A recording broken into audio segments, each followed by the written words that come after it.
ነበር የተባለ መረጃን በዚህ ሰዓት ልንገራችሁ ተጠይቁኝ የነበረውና በጣም ሲወራይ መዲናችን አዲስ አበባ አንጋፋዎቹ እግር ኳስ ተጫዋቾች በዚህ ሰዓት ትምህርት ሚኒስቴር ለተማሪዎች፣ ለተማሪ ቤተሰቦች፣ ለመምህራን፣ የትምህርት ቤት አመራሮችም እንዲሁም ደግሞ በአጠቃላይ ለማህበረሰቡ አንድ መረጃን አጋርቷል። በዚህም ታዲያ በ2018 ትምህርት ዘመን የ12ኛ ክፍል ፈተና ዝግጅትና አስተዳደርን አስመልክቶ ይፋ የሆነ ሲሆን ስለዚህ ለሀገር አቀፍ ፈተና የምትዘጋጁ ሰዎች ይዘቶቹ ይፋ ሆነዋል። ልንገራችሁ የትምህርት አይነቶችን አስመልክቶ በወጣው መረጃ ለናቹራል ሳይንስ ተፈታኞች የትምህርት አይነቶቹ እንግሊዘኛ፣ ሂሳብ፣ አፕቲቲዩድ፣ ኬሚስትሪ፣ ፊዚክስ እና ባዮሎጂ ሲሆኑ እንዲሁም ደግሞ ለሶሻል ሳይንስ ተማሪዎች ደግሞ እንግሊዘኛ፣ ሂሳብ፣ አፕቲቲዩድ፣ ታሪክ፣ ጂኦግራፊና ኢኮኖሚክስ መሆናቸውን ይፋ ሆኗል። ፈተናውም ታዲያ ከ9ኛ እስከ 12ኛ ክፍል ደረጃዎችና በተማሪው መጽሐፍ ላይ ያሉትን ሁሉንም ምዕራፎች እንደሚያካትትም ተገልጿል። ከዚህ ባለፈም ከ10ኛ እስከ 12ኛ ክፍል ሁሉም የትምህርት አይነቶች ፈተናው በአዲሱ ትምህርት ስርዓት መሰረት እየተዘጋጀ ያለ ሲሆን የ9ኛ ክፍል ደግሞ የሁሉም የትምህርት አይነት ፈተናዎች ከቀድሞውና ከአዲሱ ስርዓት ትምህርቶች የጋራ ይዘቶች ብቻ አካቶ እየተዘጋጀ ይገኛል ተብሏል። ፈተናው ማንኛውም ተፈታኝ ተማሪ ከተማረው ስርዓተ ትምህርትና ከተማሪው መጽሐፍ ላይ ብቻ ተመስርቶ የሚዘጋጅም ይሆናል ተብሏል።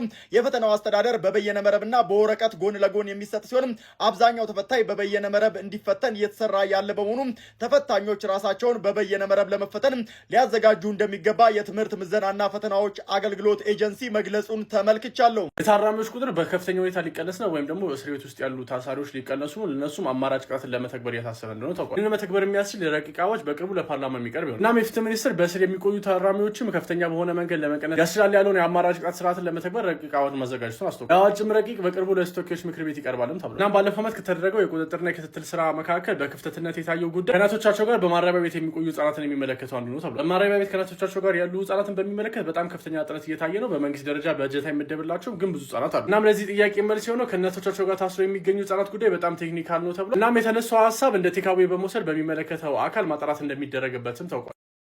ቀደም ብሎ ድምፃዊት የነበረችውና አሁን በዝማሬዎቿ የምናውቃት ዘሪቱ ከበደ አሁን ላይ በፌስቡክ በተለይ መነጋገሪያ መሆኗን ብዙዎቻችሁ ተመልክታችኋል ብዬ አስባለሁ።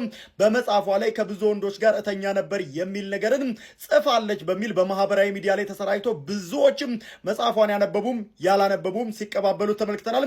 ምናልባትም ከልጅነት እስከ ልጁነት የተሰኘውን መጽሐፏን ያነበባችሁ ሰዎች እዚህ ጋር ልታገዙ ትችላላችሁ። እንደዚህ አይነት ነገር እኔ መጽሐፉን ደጋግሜ አንብቤዋለሁ፣ ነገር ግን አልተከሰተም። እንደዛ አይነት ነገርም አላለችም። ባት እዚህ ጋር እንደምታዩት እኔ በጣም የፍቅር አድናቂ ወይም ደግሞ ሮማንቲክ የሆኑ ነገሮች የሚመቹ ሰዎች ነበርኩ፣ እንዲሁም ደግሞ ወደ አካላዊ ወደ ሆነው ግንኙነት ለመግባት ግን የማልደፍር ነኝ የሚል እዚህ ጋር በግልጽ አስፍራለች። የፍቅር ህይወቷንም የተወሰኑ ዳሳ ነበረም። እነዚህ ነገሮች ታዲያ ከብዙ ወንዶች ጋር ተኝቼ ነበር በሚል እንዲተረጎምባት ያደረገ ይመስላል። እዚህ ባለፈም ሌላው ደግሞ እዚህ መጽሐፍ ውስጥ ሊወጣ የሚችለው ምናልባትም ይህ እዚህ ጋር ከላይ የምትመለከቱት ሊሆን ይችላል። ነገር ግን ዘሪቱ ከበደ በመጽሐፏ ላይ እኔ እንዳነበብኩትና እኔ እንዳስተዋልኩት ከሆነ ብዙዎችም እዚህ ጋር ሲያጋሩት እንደተመለከትኩት ከሆነ ከብዙ ወንዶች ጋር ተኝቻለሁ የሚል አንድም ቦታ ንግግር አላደረገችም። እስቲ እናንተም ያነበባችሁ ካላችሁ ሐሳባችሁን ኮሜንት ላይ ያሳውቁኝ። ማንበብ ደግሞ የምትፈልጉም አንብባችሁ እንደዚሁ ሐሳባችሁን ስጡበት። ነገራችን ላይ ቮት አልሰራ ላይ ስትሉ የነበራችሁ አሁን ቮት እየሰራ ይገኛል። ባዮ ላይ ባለው ሊንክ በኩል በቀጥታ ገብታችሁ ብሩክን መምረጥ ትችላላችሁ። 11 እና 12ኛ ክፍል ተማሪዎች ከሰኞ እስከ ሰኞ መማራችሁ እርግጥ እየሆነ ይመስላል። ባለፈው 12ቶች ብቻ ነበር ያልኳችሁ፣ አሁን 11ኞችም ጭምር እንደሆነ እየተነገረ እና እስካሁን ድረስ ትምህርት የተነግሯችኋል ብዬ አስባለሁ። እና እንደሰማሁት ከሆነ ከ11 ከ12 25% ተማሪዎች ቶፕ 25 የሚባሉት ከፍተኛ 25% ውስጥ የሚገቡ ተማሪዎች ይመረጣሉ። ከዛ በኋላ ከሰኞ እስከ ሰኞ ይሆናል ክላስ።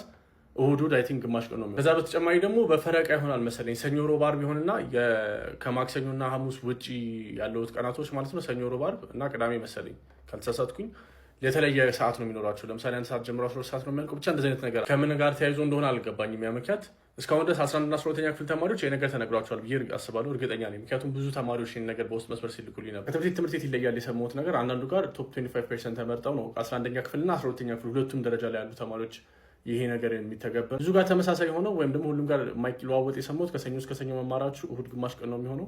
ሰዓት አላችሁ፣ በፈረቃ ነው የሚሆነው። ቶፕ 25% የተባሉት ደግሞ ከሆነ ትምህርት ቤት ይለያያል። ስለዚህ 11 እና 12ኞች ይህንን እንዲያውቁ ይህንን ቪዲዮ ላኩላችሁ፣ ለብዙ ሰዎች ሼር አድርጉት። ያው ሰሞኑን አካውንቴ እንደሆነ አላውቅም በጣም ተይዟል ስላችሁ በጣም ተይዟል። ሰው ብዙ ጊዜ ሪፖስት አድርጉ። ዋናው ቁም ነገር ደግሞ የቮቲንግ ጉዳይ ነው። ስለዚህ ሁላችሁም ገብታችሁ ድምጻችሁ መስጠታችሁ እንዳትረሱ። ባዮ ላይ ያለው ሊንክ መጠቀም ትችላላችሁ። ይመቻችሁ። ሊዮኔል ሜሲ አሁንም ሌላኛውን ትልቅ የተባለ ሽልማት ሊያሸንፍ ጫፍ ላይ የደረሰ መስሏል።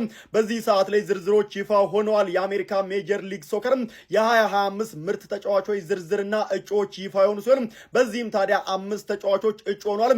በዋናነትም ታዲያ የኢንተር ሚያሚው የፊት መስመር ተጫዋች ሊዮኔል ሜሲ አንደኛውና ተጠባቂው እጩ መሆኑን ተመልክተናል። ሌላኛው እንደምትመለከቱት የሎስ አንጀለሱ ዴኒስ ቡዋንጋም እንደዚሁ እጩ መሆኑን ተመልክቻለሁ። ሌላ እንደምትመለከቱት አንድሬስ ድሬየር እና ሌላኛው እጩ ሆኖ የተቀመጠው ደግሞ ሳም ስትሪጅ ናቸው። ታዲያ እነዚህ 5 ተጫዋቾች ውስጥ አንደኛው የአሜሪካ ሜጀር ሊግ ሶከር የ2025 ምርጥ ተጫዋች ተብሎ ይመረጣል። እናንተ ማን ያሸንፋል? ግምታችሁን ኮመንት ላይ አሳውቁኝም። ሊዮኔል ሜሲ እግር ኳስ አያቆምም። ቢያንስ ለቀጣዮቹ 3 ዓመታት የምንመለከተው ይሆናል በኢንተር ማያሚ ቤት ውስጥ። የስምንት ጊዜው የባላንዶር አሸናፊ ሊዮኔል ሜሲ እስከ 2028 ድረስ በኢንተር ማያሚ የሚያቆየውን ኮንትራክት ፈርሟል። እናም በዚህ ክለብ በመጫወቴ ደስተኛ ነኝ። እዚህ በመቆየቴና ከፕሮጀክቱም ጋር አብሬ በመቆየቴ በመቀጠሌ ደስተኛ ነኝ። እና ማያሚ ፍሪደም ፓርክ ስቴዲየም ማለትም ይሄ ፎቶ የተነሳበት ስቴዲየም ማለት ነው እስከሚያልቅ ድረስ ጓጉቻለሁ። አልቆም በዛ ውስጥ እስከምጫወት ድረስ ናፍቆኛል ሲል መልእክቱን አስተላልፏል። ሜሲ ደጋፊዎች በሙሉ ባዮ ላይ ያለው ሊንክ ተጠቅማችሁ ቮት ማድረግ እንዲደርስ